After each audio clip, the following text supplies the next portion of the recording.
Hey there, and welcome to Carry On with Carrie Fitz. I'm Carrie Fitz, owner and broker at Carrie Fitz Real Estate in Tuscaloosa, Alabama, Pensacola, Florida, and now in Fairhope, Alabama. Be sure to check back every Tuesday for new episodes. Today we're talking to Jim Waltman. He is an agent in our office and has been for a number of years now. He's a great producer. He lives in downtown Tuscaloosa. He is very community spirited. He sponsors a lot of charities. He's on several boards. And he is a great agent and asset in this office. So welcome, Jim. I am so glad you're here. Today we're going to put Jim on the spot. We're going to ask him several questions about him. So you need to make sure you get these right. And we're just going to talk things real estate, things downtown. So welcome, Jim, and let's go ahead and get started. Right. Your career journey. So what inspired you to pursue real estate as a career? Well, with my wife's shop, she's a corporate executive, and we'd had several moves throughout her career and our lives. And I always valued a really good realtor, really good real estate agent when we came across one. And it was very difficult at times when we didn't have that experience. So I thought I could take what I learned from that and apply it to clients today. And I really enjoy it. Well, that's great. Well, we're so glad that you're with us.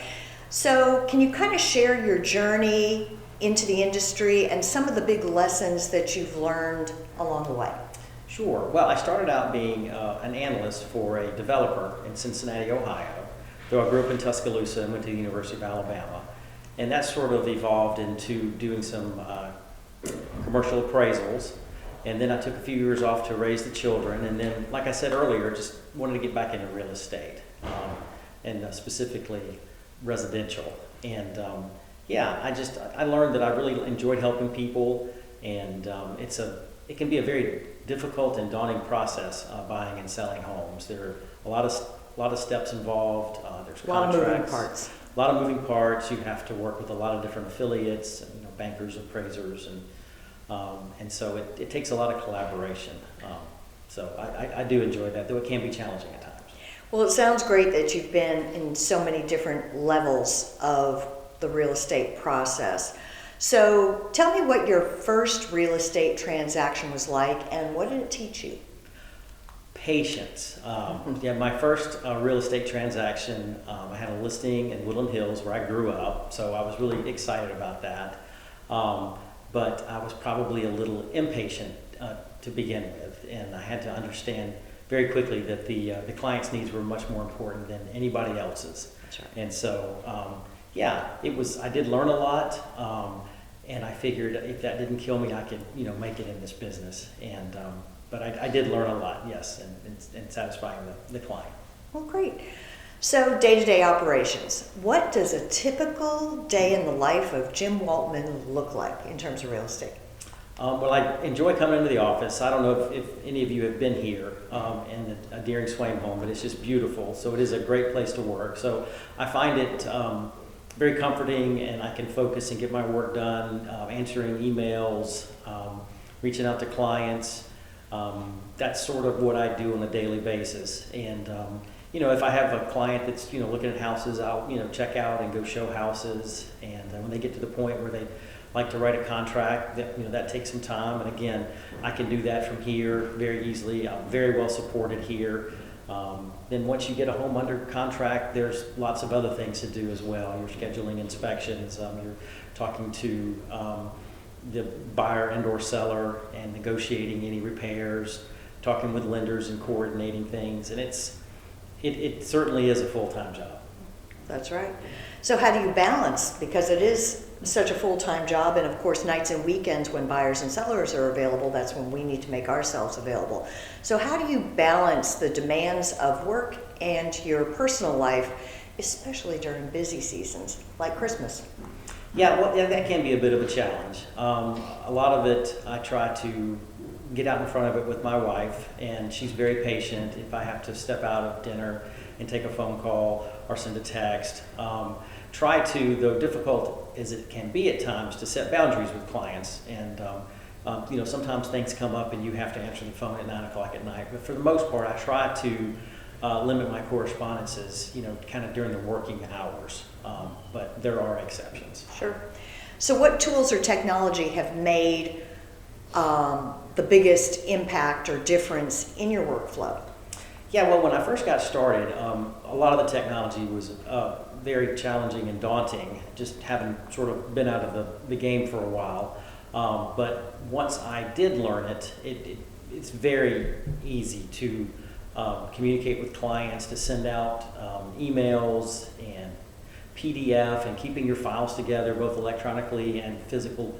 Carrie provides us with a CRM here, and it's just really a great way to keep up with your clients' birthdays and anniversaries, and the anniversary when they purchase their home, and so to reach out and just touch them and let them know you're thinking about them, and so you can stay top of mind with them. Great. So what advice would you give to a new agent, and there's a bunch of them, just starting out in this industry? Well, again, like I said, when I had my very first transaction, just to be very patient. Early on in this career, I discovered that you can never really make someone buy a house. So you just have to provide the information to them, be a resource for them. You just have to hang in there, and you learn a little bit every day, and I'm still learning things every day. And so that's what I tell the new agents in our office. I try to be very encouraging, because, some days are kind of down and some days are kind of up, and so just to be patient and hang in there. Well, very good advice. So what's one thing that you wish you knew when you started this real estate journey? That is a very good question. What do I wish I knew from the get-go? I think just the collaboration. Like I mentioned earlier about when you talking with lenders, and lenders can be a great resource for clients. The first thing I ask a buyer when we meet is, have you talked to a lender? Because there's nothing worse for them, and for the real estate agent as well, to spend time looking at houses that are not in their budget. So that's the very first thing that I do, is have them reach out and talk to a lender. We have many lenders in our area that are wonderful and that I love working with. So that's sort of my first big takeaway. Good. And so with this business being so up and down in terms of your business and emotions and all the things that go into it, how do you stay motivated? And I know that I encourage all the agents in this office to always be learning. What is it that you like to learn? What classes do you kind of gravitate towards in such a dynamic field? Well, my background is finance. I have a degree in finance from the University of Alabama, so I really enjoy saving money, helping clients save money, whether it be on real estate taxes or to guide them to, certain ways to do things that they can save some money in getting their house ready to sell, and specifically real estate taxes too. No one likes paying real estate taxes.